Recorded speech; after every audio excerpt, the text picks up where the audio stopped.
요즘 세상에 이렇게 사시는 분도 드물지 말입니다. 사위의 차가운 무시에 70세 장인은 말없이 참았다. 회사 임원들 앞에서 너무 티 안 나게 계세요. 그런데 그때 뒤에서 누군가가 외쳤다. 혹시 서정호 선생님이신가요? 오늘 사연 시작하기 전에 무료 버튼인 구독과 좋아요 꼭 눌러주세요. 그러면 여러분들에게 행운이 찾아갑니다.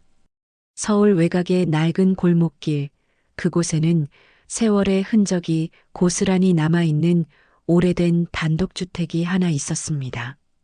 집 앞마당에는 아내가 생전에 가꾸던 국화꽃이 계절을 잊지 않고 피어나고 있었죠. 서정호는 올해 70살입니다. 40년간 중학교에서 국어를 가르쳤던 그는 이제 홀로 이 집을 지키고 있었습니다. 매일 아침 6시가 되면 어김없이 일어나서 아내의 영정사진에 차 한 잔을 올리고 하루를 시작합니다. 여보, 오늘도 좋은 하루 되겠소. 정호는 아내에게 인사를 건넨 후 부엌 한쪽에 놓인 낡은 라디오의 전원을 켭니다. 지지직거리는 소리와 함께 박인희의 애절한 목소리가 흘러나왔습니다. 그 노래를 들으며 정호는 간단한 아침 식사를 준비했죠. 밥상은 언제나 소박했습니다. 된장찌개 한 그릇, 김치 몇 조각, 그리고 아내가 담가놓은 장아찌 몇 개가 전부였습니다. 하지만 정호는 감사한 마음으로 한 숟가락 한 숟가락 정성스럽게 드셨죠. 아, 이 장아찌 맛이 여전하구나. 정호는 혼잣말을 하며 미소를 지었습니다. 아내가 세상을 떠난 지 벌써 3년이 지났지만 아직도 냉장고에는 아내가 마지막으로 담가놓은 장아찌가 남아 있었습니다. 정호는 그것을 아껴가며 먹고 있었죠. 식사를 마친 정호는 동네 한 바퀴를 도는 것이 일과였습니다.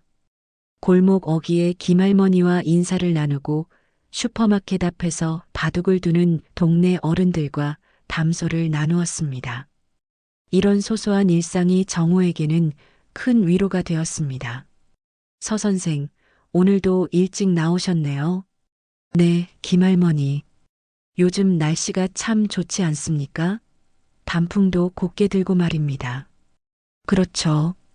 그런데 사위 되는 분은 어떠신지요? 딸내미가 잘 지내나요? 정호의 얼굴에 잠시 그림자가 스쳤습니다.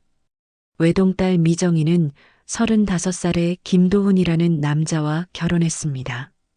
도훈이는 대기업에서 부장으로 일하는 엘리트였죠. 겉으로 보기에는 딸이 좋은 사람을 만나 행복하게 살고 있는 것 같았지만 정호의 마음 한구석에는 늘 무거운 돌덩이 하나가 자리 잡고 있었습니다. 네, 잘 지내고 있습니다. 다행히도요. 정호는 애써 밝게 대답했지만 속마음은 복잡했습니다. 한 달에 한두 번 딸과 사위가 집에 찾아옵니다. 그때마다 도훈이는 정호를 대하는 태도가 어딘가 어색했습니다. 예의는 지키지만 그 속에는 미묘한 무시와 거리감이 느껴졌죠. 지난주에도 그랬습니다. 저녁 식사를 함께하는 자리에서 도훈이가 말했습니다. 장인어른, 이 좁은 집에서 불편하지 않으세요?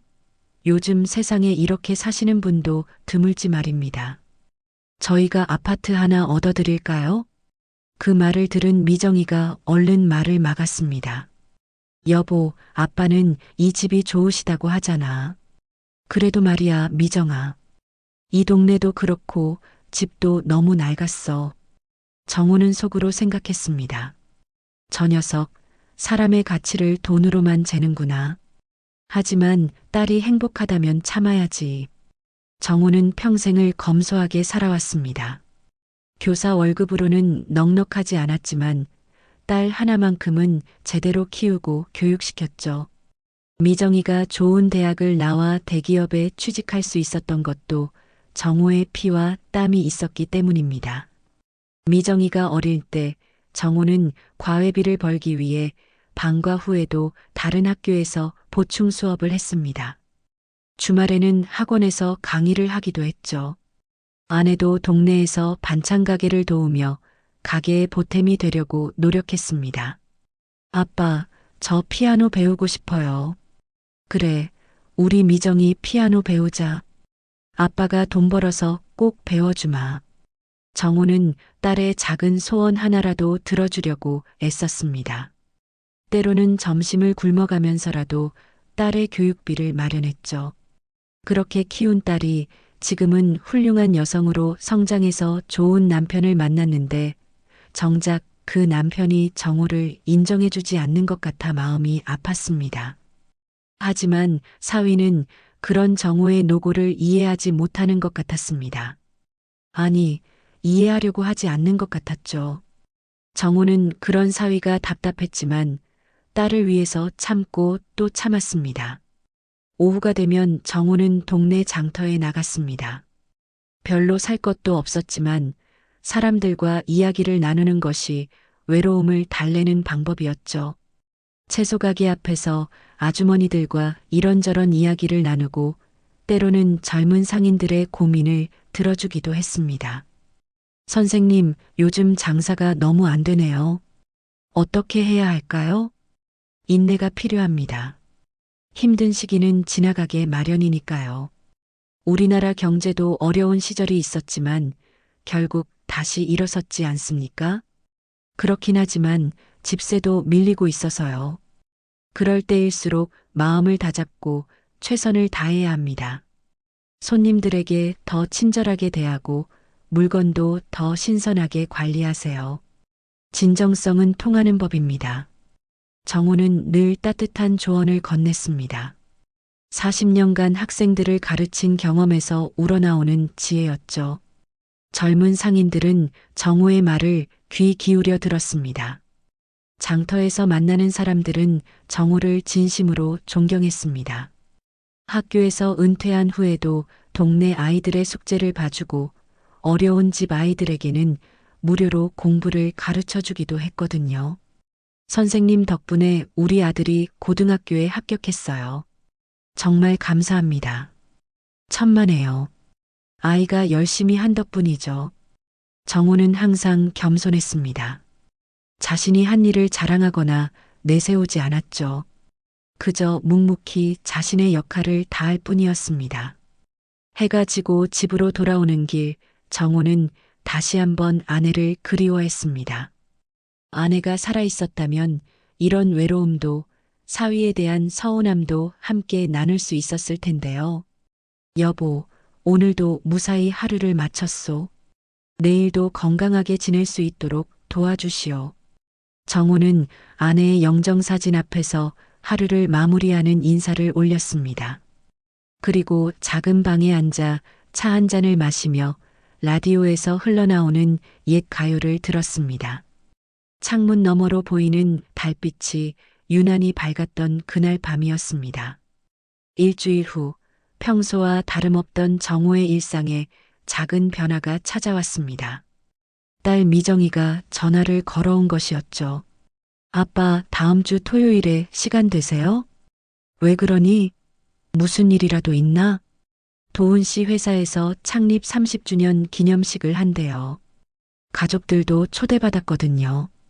아빠도 함께 가시면 어떨까 해서요. 정호는 잠시 망설였습니다. 화려한 행사장에 가서 사위의 차가운 시선을 받는 것이 달갑지 않았거든요. 하지만 딸의 부탁을 거절할 수는 없었습니다. 그래, 미정아. 아빠가 가지. 정말요? 고마워요, 아빠. 좋은 옷 입고 오세요. 전화를 끊은 후 정호는 옷장을 열어보았습니다. 평소 입던 낡은 정장 몇 벌이 전부였죠. 그 중에서 가장 나은 것을 골라 다림질을 했습니다. 비록 오래된 옷이지만 정갈하게 입으면 될 거라고 생각했습니다. 토요일이 되었습니다. 정호는 일찍 일어나 정성스럽게 면도를 하고 옷을 차려입었습니다. 거울 앞에 선 자신의 모습을 보니 어딘가 어색했지만 그래도 나름 단정해 보였습니다. 여보, 오늘딸 사위회사 행사에 다녀오겠소. 실수하지 않도록 도와주시오. 정호는 아내의 영정사진에 인사를 올리고 집을 나섰습니다. 행사장은 서울 시내 한복판의 고급 호텔이었습니다. 정호가 지하철을 타고 도착해 보니 입구부터 화려했습니다. 양복을 말끔하게 차려입은 사람들이 드나들고 있었고 고급 승용차들이 줄지어 서 있었죠. 아빠.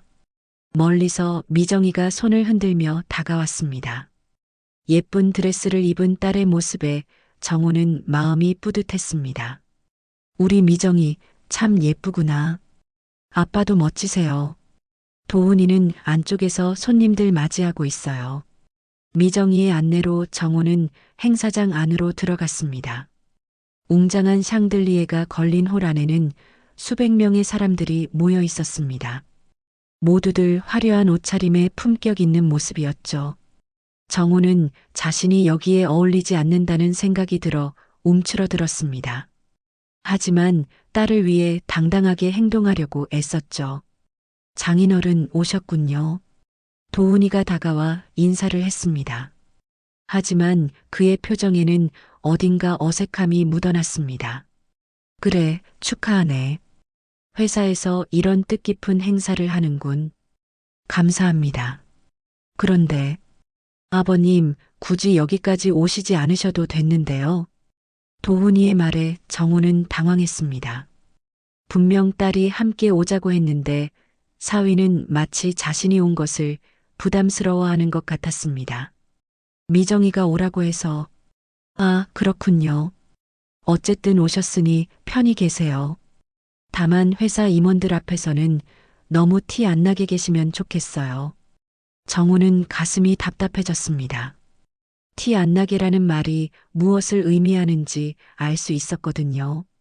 사위는 자신을 부끄러워하고 있었습니다. 도훈 씨, 그게 무슨 말이야? 미정이가 남편을 나무랐지만 도훈이는 대수롭지 않다는 듯 어깨를 으쓱했습니다. 미정아, 나는 괜찮다. 구경이나 하고 있겠다.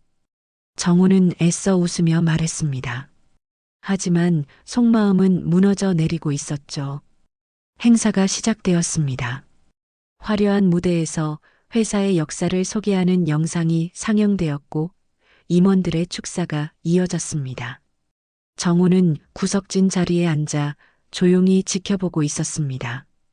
그런데 문득 무대 한쪽 벽에 걸린 대형 사진들이 눈에 들어왔습니다. 회사 창립 당시의 모습을 담은 흑백 사진들이었는데 그중 한 장에서 정호는 놀라운 것을 발견했습니다. 작은 사무실에서 몇 명의 젊은이들이 모여 회의를 하는 사진이었는데 그 뒤편에 서 있는 한 사람의 뒷모습이 어딘가 낯익었습니다. 정호는 자리에서 일어나 그 사진을 자세히 들여다보았죠. 설마 정호의 머릿속에 오래된 기억이 되살아났습니다. 그 뒷모습의 주인공은 바로 자신이었습니다. 40년 전 아직 젊은 교사였던 시절의 자신 말이죠. 당시 정호는 교사 월급만으로는 생활이 빠듯해서 저녁에 야학을 운영하고 있었습니다. 공부하고 싶어하는 어른들을 위한 작은 교실이었죠. 그곳에 한 젊은이가 다니고 있었는데 그가 바로 지금 이 회사의 창업주였습니다. 선생님, 저 꼭 성공해서 은혜 갚겠습니다. 성공이 중요한 게 아니야. 정직하게 살아가는 게 더 중요하단다. 당시 그 젊은이는 사업을 시작하려고 했지만 영어를 전혀 할 줄 몰랐습니다. 외국 기계를 수입해서 장사를 하려고 했는데 관련 서류들이 모두 영어로 되어 있었거든요. 정호는 밤늦게까지 그 젊은이를 위해 영어 서류들을 번역해 주었습니다.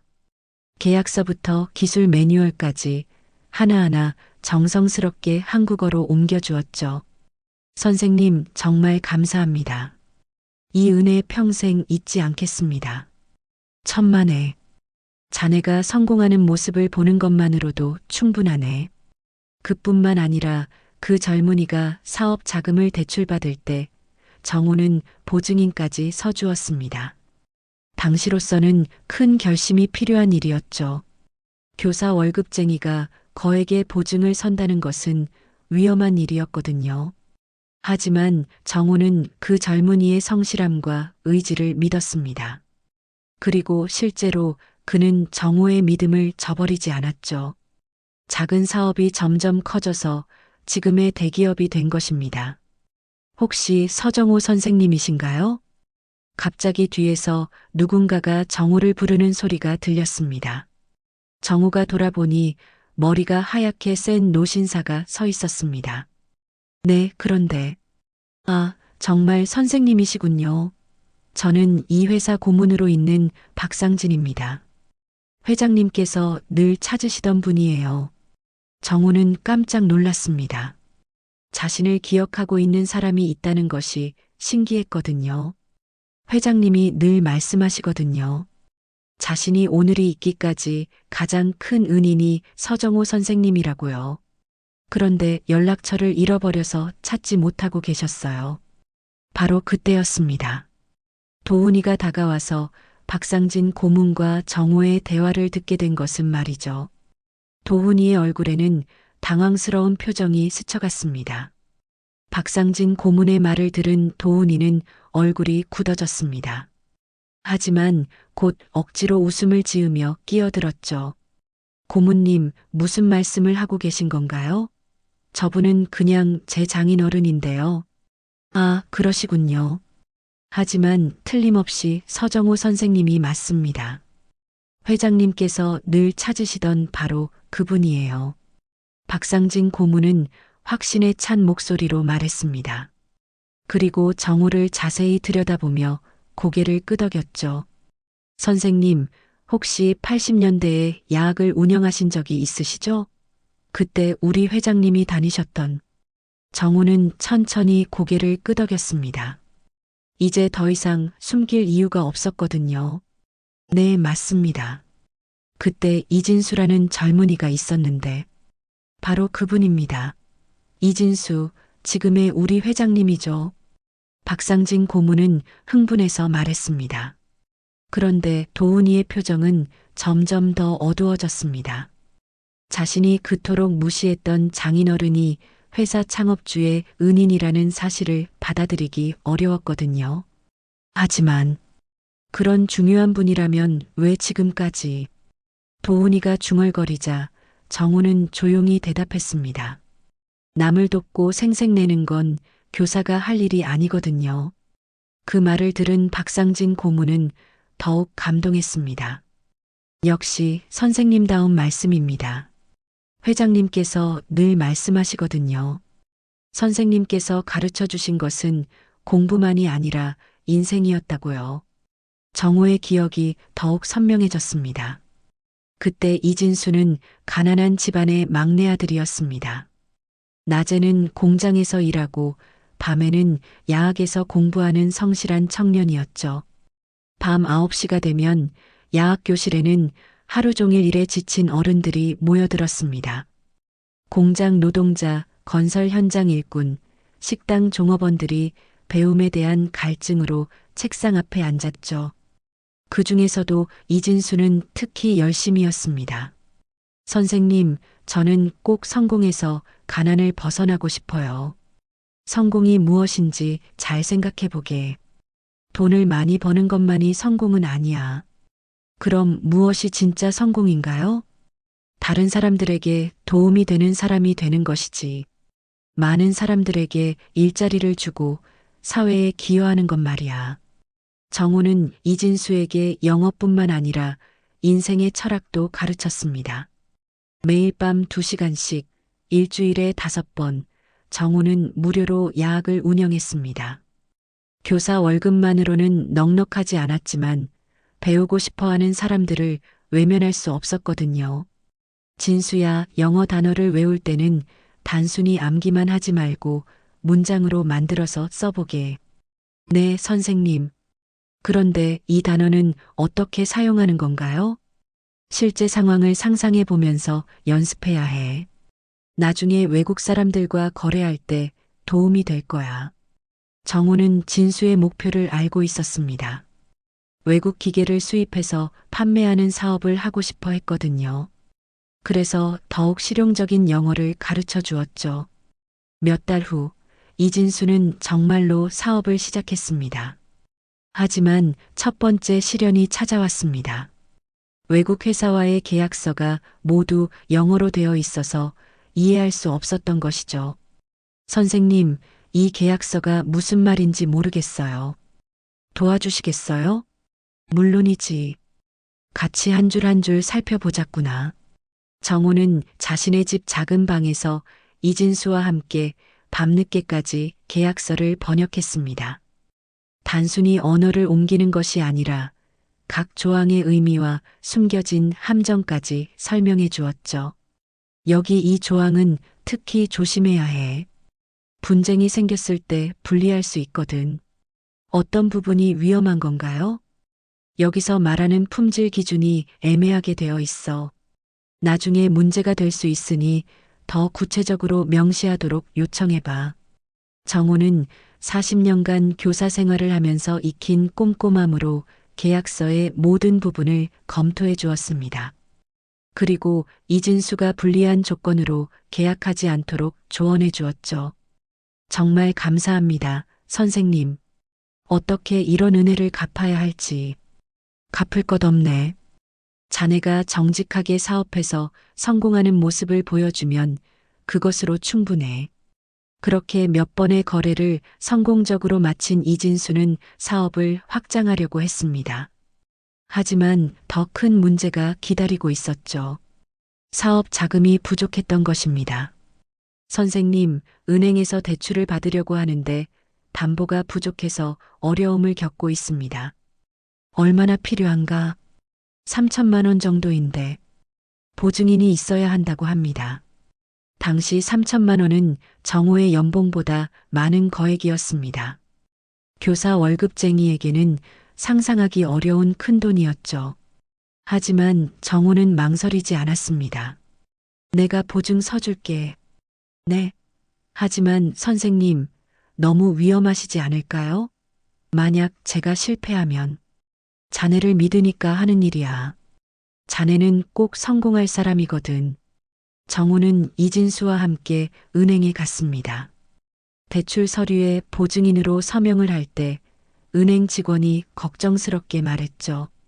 선생님, 신중하게 생각해 보시기 바랍니다. 보증이라는 것이 그냥 이름만 올리는 게 아니거든요. 알고 있습니다. 이 친구는 믿을 만한 사람이에요. 정호의 확신에 찬 목소리에 은행 직원도 더 이상 말하지 않았습니다. 그렇게 대출이 성사되었고 이진수는 사업을 본격적으로 시작할 수 있었죠. 선생님, 정말 감사합니다. 이 은혜 평생 잊지 않겠습니다.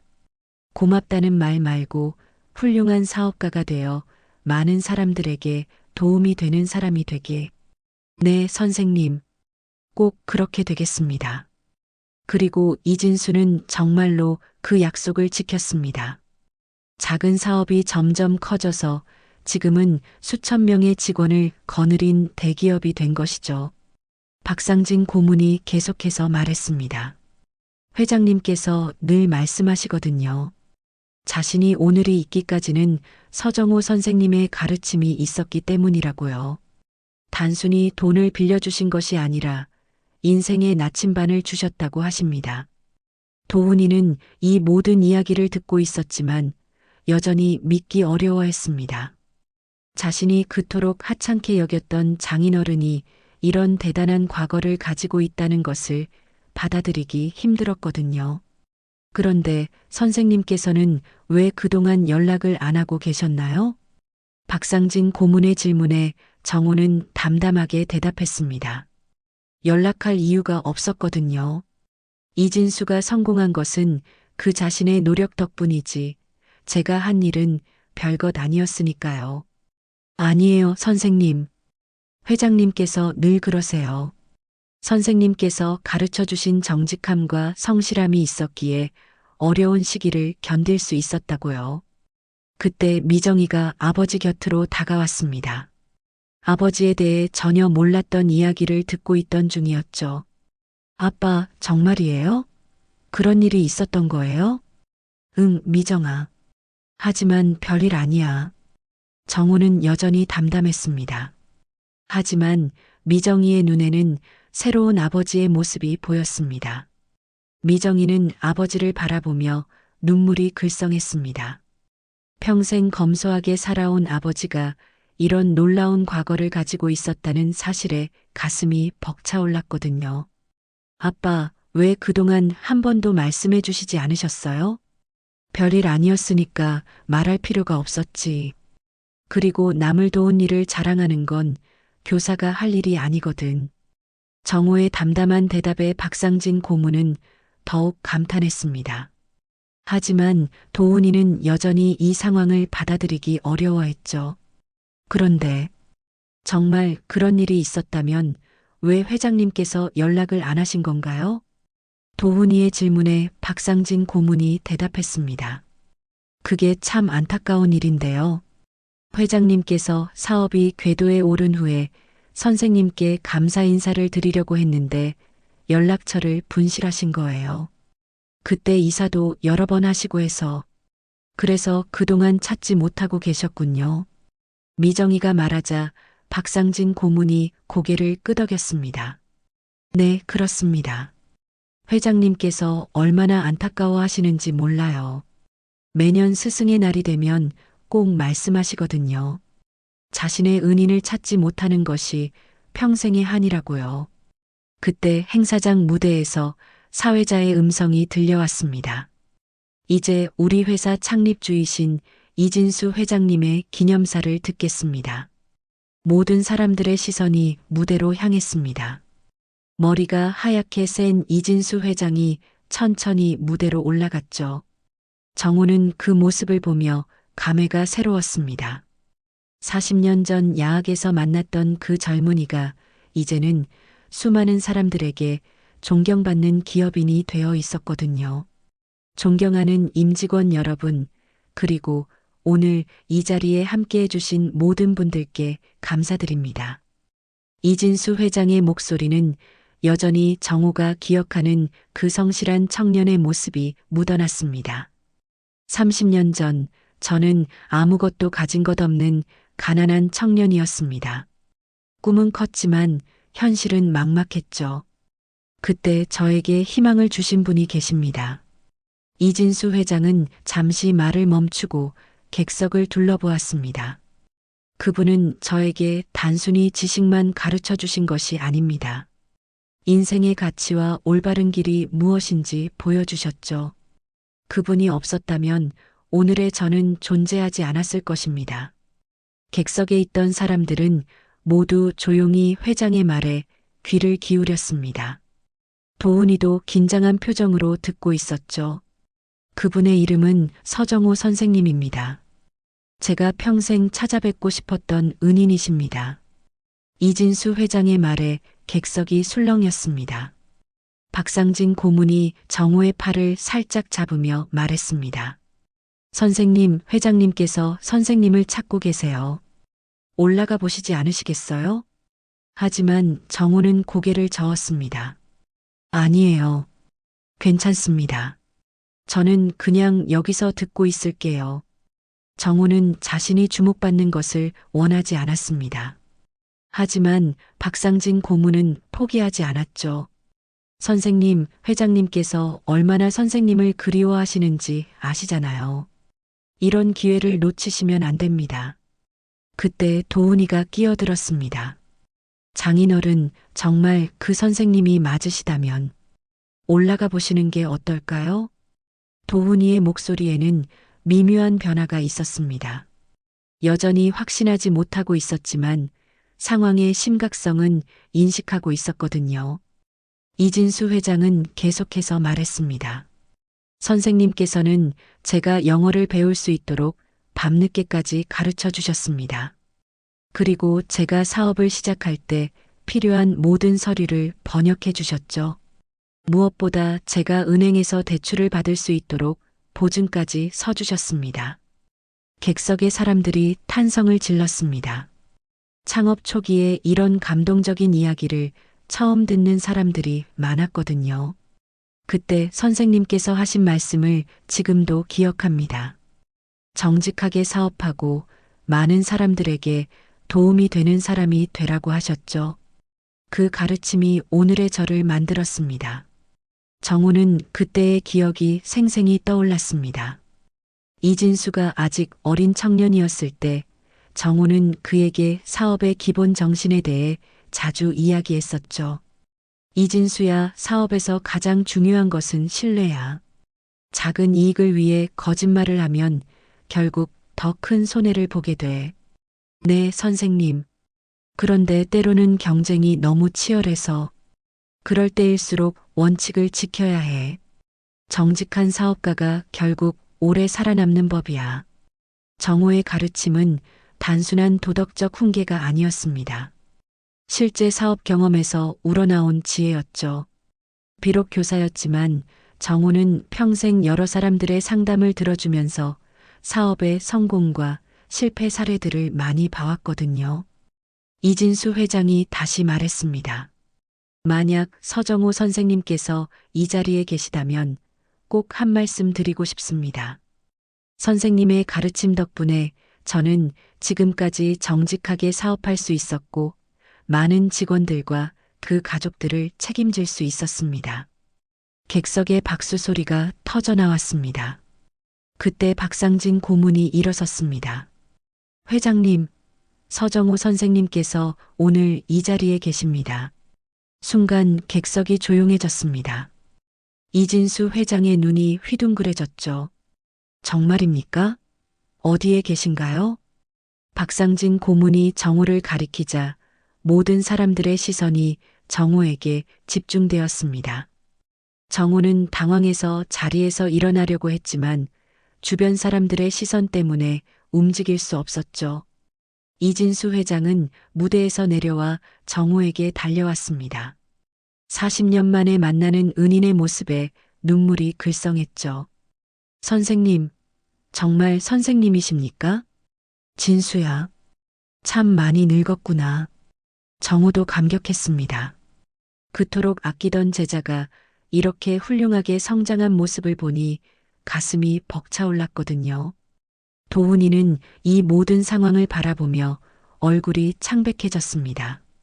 자신이 그토록 무시했던 장인어른이 정말로 이 회사 창업주의 은인이었다는 사실이 현실로 다가왔거든요.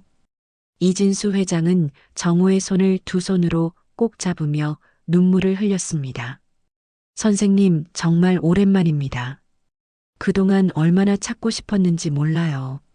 진수야, 이렇게 훌륭하게 성장한 모습을 보니 정말 기쁘구나.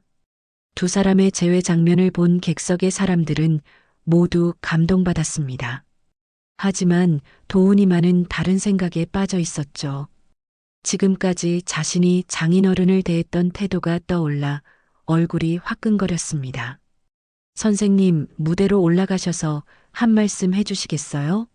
모든 임직원들이 선생님의 이야기를 듣고 싶어 할 거예요. 이진수 회장의 부탁에 정호는 당황했습니다. 아니야, 진수야. 나는 그런 자리에 어울리지 않아. 무슨 말씀이세요? 오늘 이 자리에 가장 중요한 분이 바로 선생님이십니다. 이진수 회장의 간곡한 부탁에 정호는 결국 무대로 올라가게 되었습니다. 객석의 모든 사람들이 기립박수를 쳤죠. 도훈이도 어쩔 수 없이 일어나 박수를 쳤지만 마음은 복잡했습니다. 안녕하세요. 저는 서정호입니다. 정호의 첫 인사에 객석이 조용해졌습니다. 40년간 교사로 일했던 정호의 목소리에는 자연스러운 권위가 있었죠. 진수가 과분한 말씀을 해주셨는데 저는 별다른 일을 한 것이 없습니다. 다만 한 젊은이의 꿈을 응원해 준 것뿐이죠. 선생님께서는 저에게 단순히 영어만 가르쳐 주신 것이 아닙니다. 이진수 회장이 무대로 올라와 정호 옆에 섰습니다. 인생의 가장 소중한 가치들을 가르쳐 주셨어요.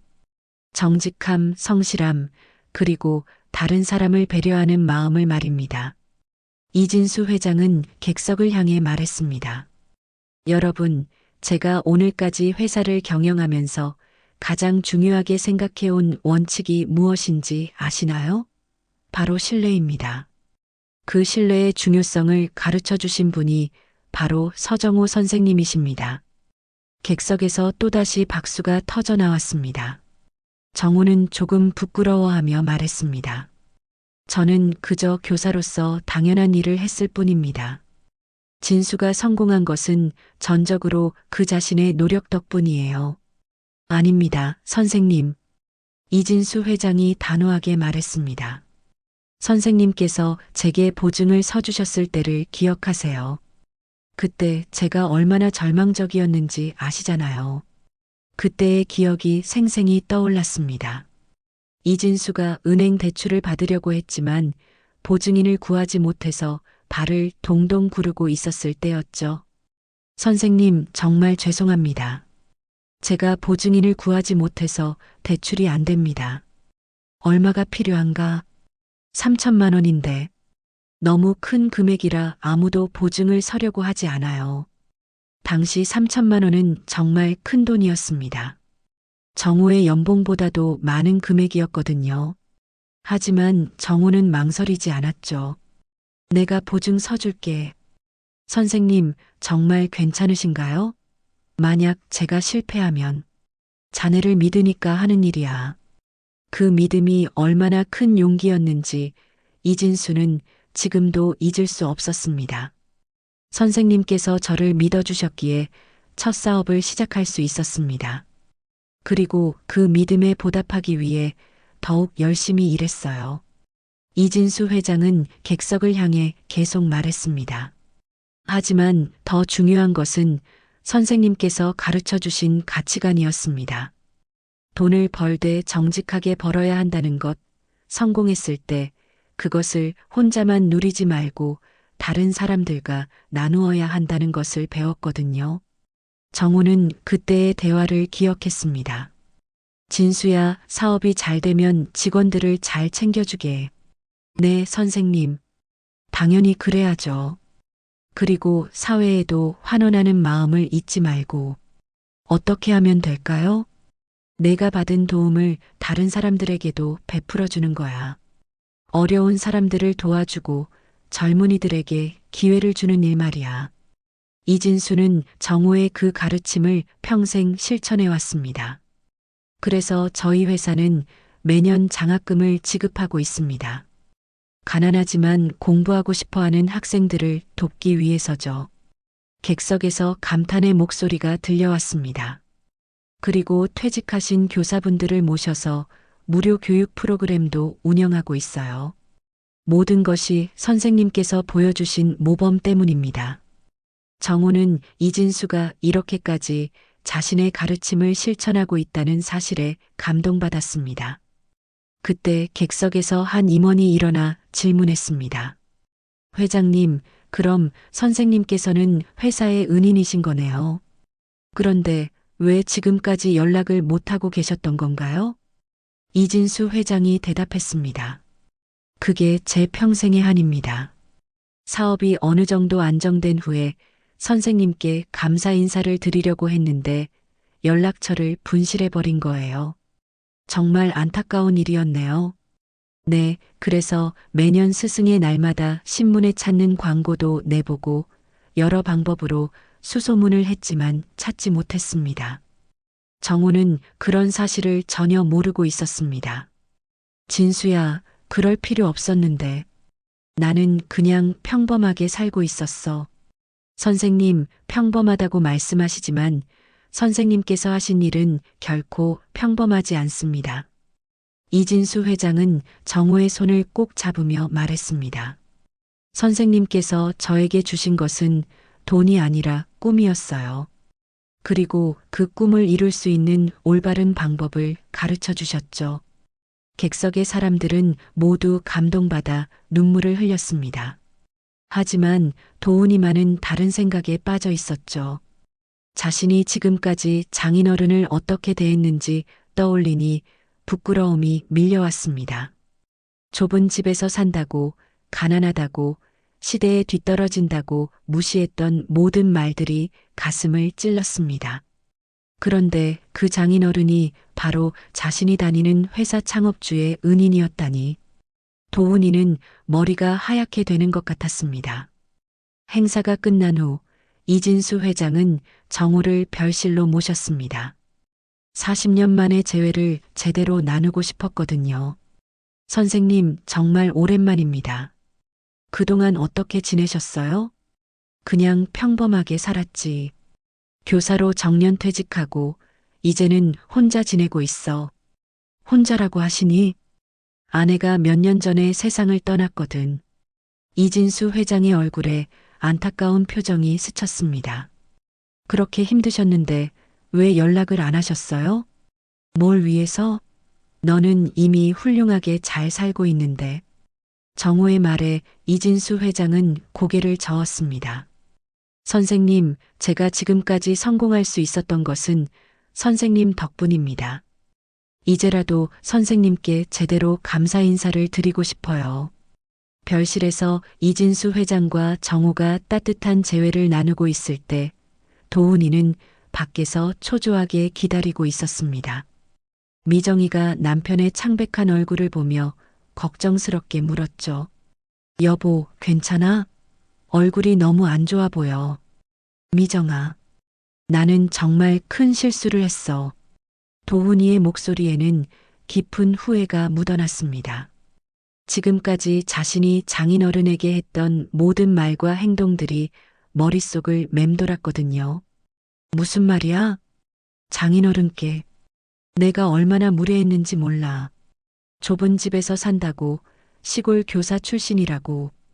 도훈이는 자신의 말을 계속하지 못했습니다. 부끄러움과 죄책감이 목을 막았거든요. 그때 별실 문이 열리며 이진수 회장과 정우가 나왔습니다.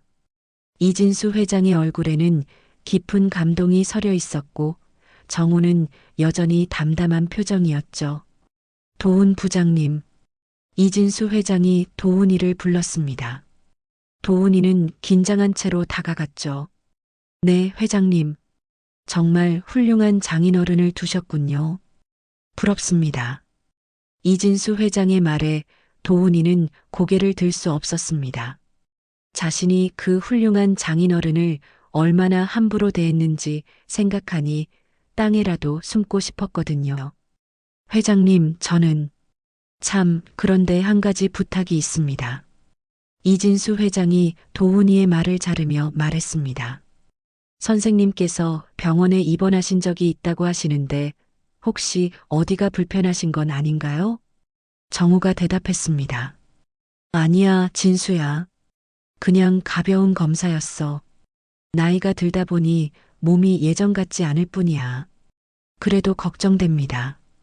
제가 우리 회사 전속 병원을 소개해 드릴게요. 정기 검진도 받으시고 고마운 마음은 받겠지만 그럴 필요 없어. 정우는 이진수 회장의 배려를 정중히 거절했습니다. 하지만 이진수 회장은 포기하지 않았죠. 선생님, 제가 오늘까지 올 수 있었던 것은 전부 선생님 덕분입니다. 이제는 제가 선생님을 돌봐드려야 할 차례 아닌가요? 그때 도훈이가 조심스럽게 말했습니다. 회장님, 장인어른께서는 워낙 독립적인 성격이라서. 그렇군요.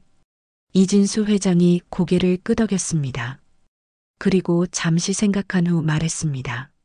그럼 이건 어떨까요? 선생님께서 원하실 때만 저희 병원을 이용하시는 걸로요. 강요하지 않겠습니다. 정우는 이진수의 진심 어린 마음을 거절할 수 없었습니다. 그래, 진수야. 내 마음 고맙게 받을게. 그때 이진수 회장이 도훈이를 따로 불렀습니다. 도훈 부장님, 잠시 이야기 좀 할까요? 도훈이는 가슴이 두근거렸습니다. 혹시 자신이 장인어른을 무시했던 일들이 회장에게 알려진 건 아닌가 하는 불안감 때문이었죠. 네, 회장님. 선생님을 정말 잘 모셔드려야 합니다. 제게는 생명의 은인과 같은 분이거든요. 네, 회장님. 알겠습니다. 도훈이는 겨우 대답했습니다. 하지만 이진수 회장의 다음 말이 도훈이를 더욱 당황시켰죠. 그런데 혹시 선생님께서 불편해하시는 일은 없었나요? 제가 보기에는 조금 위축되어 보이시던데 도훈이는 식은땀이 났습니다. 자신의 태도가 장인어른을 위축시켰다는 것을 회장이 눈치챈 것 같았거든요. 그런 일은 없었습니다. 그럼 다행이군요. 앞으로도 선생님을 정말 잘 모셔드리시기 바랍니다. 네, 꼭 그렇게 하겠습니다. 이진수 회장이 자리를 떠난 후 도훈이는 정우 앞에 섰습니다. 하지만 무슨 말을 해야 할지 몰라서 입만 벙긋거렸죠. 장인어른, 뭐가 그리 어색하니? 평소처럼 하면 돼. 정우는 도훈이의 마음을 알고 있었습니다. 하지만 굳이 그를 곤란하게 만들고 싶지는 않았죠. 아니에요. 저는 정말 도훈이는 말을 잇지 못했습니다. 죄송하다는 말을 하고 싶었지만 어떻게 시작해야 할지 모르겠더군요. 그때 미정이가 다가와 남편의 팔을 잡으며 말했습니다. 아빠, 오늘 정말 자랑스러웠어요. 제가 아빠에 대해 모르는 이야기가 이렇게 많았다니. 별일 아니야, 미정아. 그냥 옛날 이야기일 뿐이고. 아니에요. 정말 대단한 일이었어요. 도훈 씨도 그렇게 생각하죠? 미정이가 남편을 쳐다보자 도훈이는 고개를 끄덕였습니다. 네. 정말 대단하십니다. 도훈이의 목소리는 예전과 달랐습니다. 진심 어린 존경이 담겨 있었죠. 집으로 돌아가는 길 정우는 지하철을 타려고 했습니다. 하지만 도훈이가 말렸죠. 장인어른, 제가 모셔다 드릴게요. 괜찮다. 지하철이 편해. 아니에요. 오늘은 제가 꼭 모셔다 드리고 싶습니다. 도훈이의 간절한 부탁에 정우는 결국 승낙했습니다. 차 안은 조용했습니다.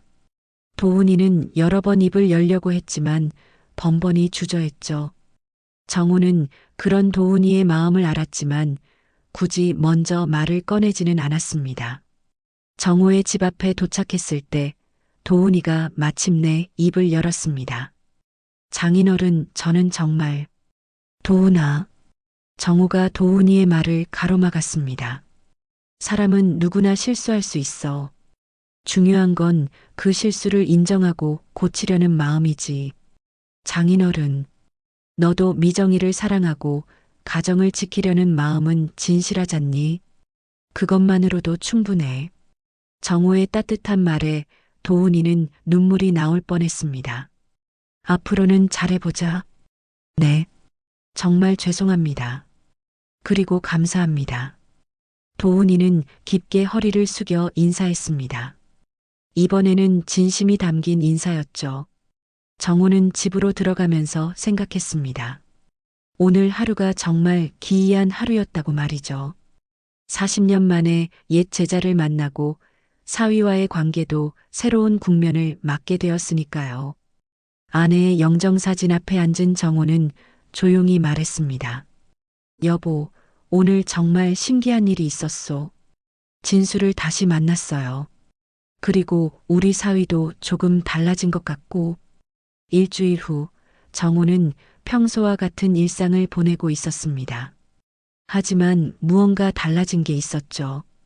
도훈이가 며칠 전부터 자주 안부 전화를 걸어오기 시작한 것입니다.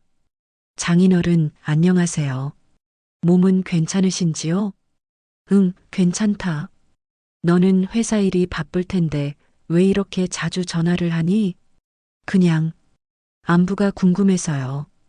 도훈이의 목소리에는 예전과 다른 진정성이 느껴졌습니다. 정우는 그 변화를 감지했지만 굳이 언급하지는 않았죠. 그런데 목요일 아침 예상치 못한 전화가 걸려왔습니다. 이진수 회장의 비서로부터였죠. 선생님, 죄송합니다. 급한 일이 생겨서 연락드렸습니다. 무슨 일인가요? 회장님께서 어젯밤 갑자기 쓰러지셔서 병원에 입원하셨습니다. 정우는 깜짝 놀랐습니다. 일주일 전에 만났을 때만 해도 건강해 보였던 이진수가 갑자기 쓰러졌다니요. 어디 병원인가요? 내가 가보겠습니다. 감사합니다, 선생님. 성모병원 특실입니다. 정우는 서둘러 옷을 갈아입고 병원으로 향했습니다. 지하철을 타고 가는 동안 마음이 무거웠죠. 40년 만에 다시 만난 제자가 아프다니 가슴이 답답했습니다. 병원에 도착하니 이미 많은 사람들이 와 있었습니다. 회사 임원들과 가족들이 복도에서 걱정스러운 표정으로 기다리고 있었죠. 선생님, 박상진 고문이 정우를 보고 반가워했습니다. 회장님 상태는 어떤가요? 다행히 큰 문제는 없다고 합니다. 과로로 인한 일시적인 기절이었다고 해요. 하지만 당분간 안정을 취해야 한다고 하네요. 정우는 안도의 한숨을 쉬었습니다. 그럼 다행이군요. 회장님께서 의식을 찾으신 후 계속 선생님을 찾으셨어요. 꼭 만나고 싶다고 하시더라고요. 박상진 고문의 안내로 정호는 병실로 들어갔습니다. 침대에 누워있는 이진수는 창백했지만 정호를 보자 눈에 생기가 돌았죠. 선생님 오셨군요. 진수야, 괜찮니? 갑자기 쓰러졌다고 해서 깜짝 놀랐어. 네, 괜찮습니다. 그냥 조금 무리했나 봐요. 이진수는 정호에게 침대 옆 의자에 앉으라고 손짓했습니다. 선생님, 제가 이렇게 누워 있으니까 예전 생각이 많이 나네요. 무슨 생각? 제가 처음 사업을 시작할 때 얼마나 힘들었는지, 그때 선생님께서 얼마나 큰 힘이 되어주셨는지 말입니다. 이진수의 목소리에는 깊은 감정이 담겨 있었습니다. 지나간 일 가지고 뭘 그러니? 이제는 내가 훌륭한 사업가가 되었잖니. 선생님 덕분입니다. 그런데 제가 한 가지 후회하는 일이 있어요. 뭔데? 제가 성공한 후에 선생님께 제대로 보답하지 못한 것입니다. 연락처를 잃어버려서 찾지 못했다고는 하지만 더 열심히 찾았어야 했는데. 정우는 이진수의 손을 꼭 잡았습니다. 진수야, 내가 정직하게 사업하고 많은 사람들에게 일자리를 주는 것만으로도 충분히 보답한 거야. 하지만 저는 선생님께 더 많은 것을 드리고 싶어요. 그때 병실 문이 열리며 도훈이와 미정이가 들어왔습니다. 회사에서 회장이 입원했다는 소식을 듣고 급히 달려온 것이었죠. 회장님, 괜찮으신가요? 도훈이가 걱정스러운 목소리로 물었습니다. 네, 괜찮습니다. 도훈 부장님도 오셨군요. 이진수는 도훈이를 보며 미소 지었습니다. 정말 좋은 장인어른을 두셨네요. 제가 이렇게 아플 때도 바쁘신 중에 달려와 주시고. 도훈이는 부끄러웠습니다. 자신이 얼마나 장인어른을 소홀히 했는지 생각하니 말이죠. 회장님, 장인어른께서는 정말 훌륭한 분이십니다. 그렇죠. 제가 오늘이 있기까지 가장 큰 영향을 주신 분입니다. 이진수는 정우를 바라보며 말했습니다. 선생님, 제가 한 가지 부탁이 있습니다. 뭔데? 앞으로 저희 회사의 고문으로 계셔주시면 안 될까요? 정우는 깜짝 놀랐습니다. 진수야, 나는 이미 나이도 많고 나이는 문제가 안 됩니다. 선생님의 지혜와 경험이 저희에게 필요해요. 도훈이도 놀란 표정이었습니다. 장인어른이 회사의 고문이 된다니 상상도 못한 일이었거든요.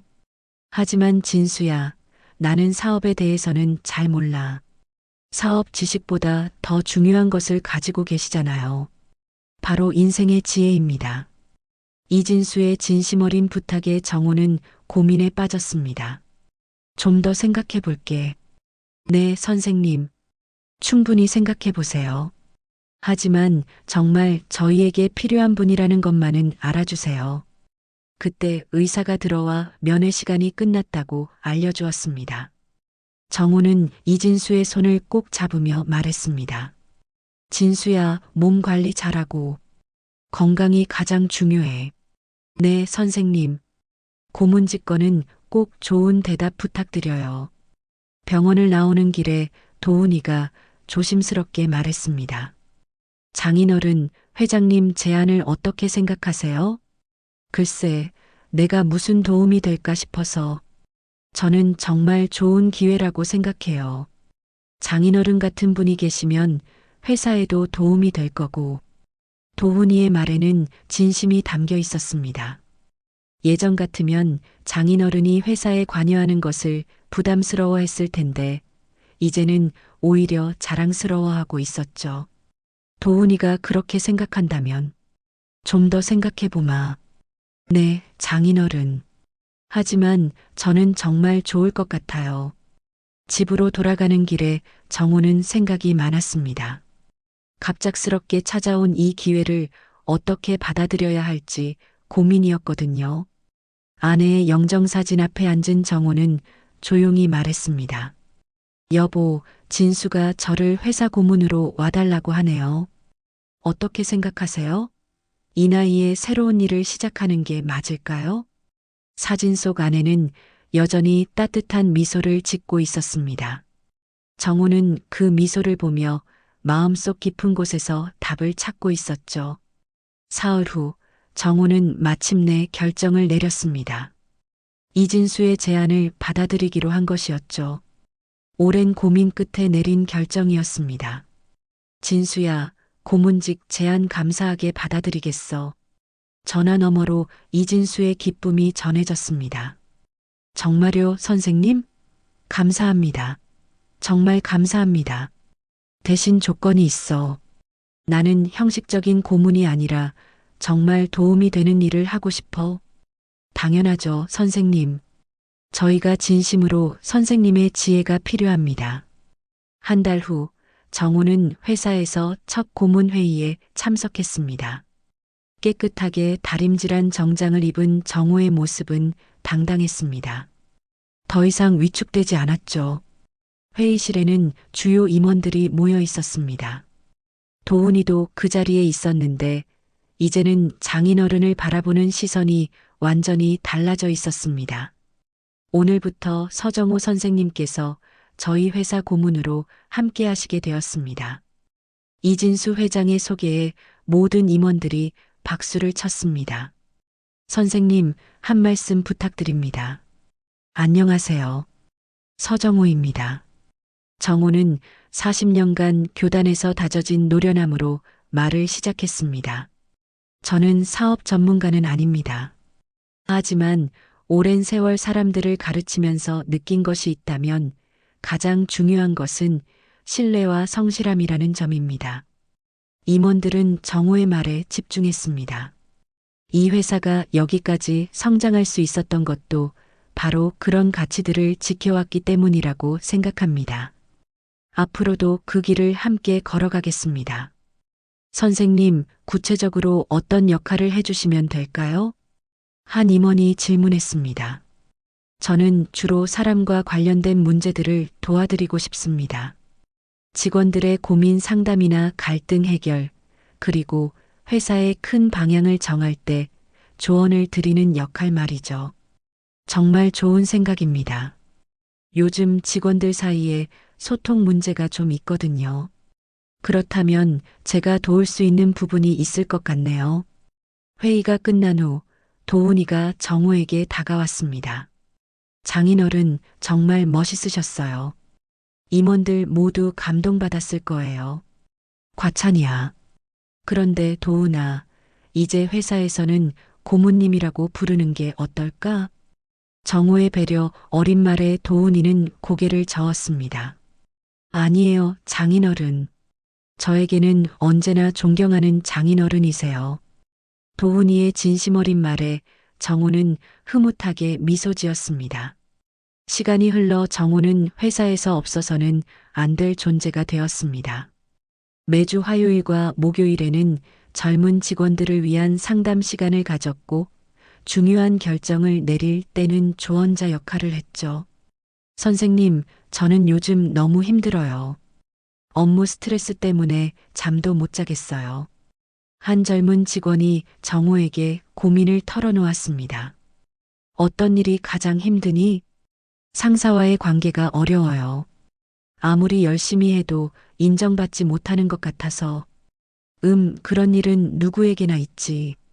하지만 중요한 건 내가 최선을 다하고 있다는 사실이야. 정호는 젊은 직원의 손을 가볍게 잡으며 말했습니다.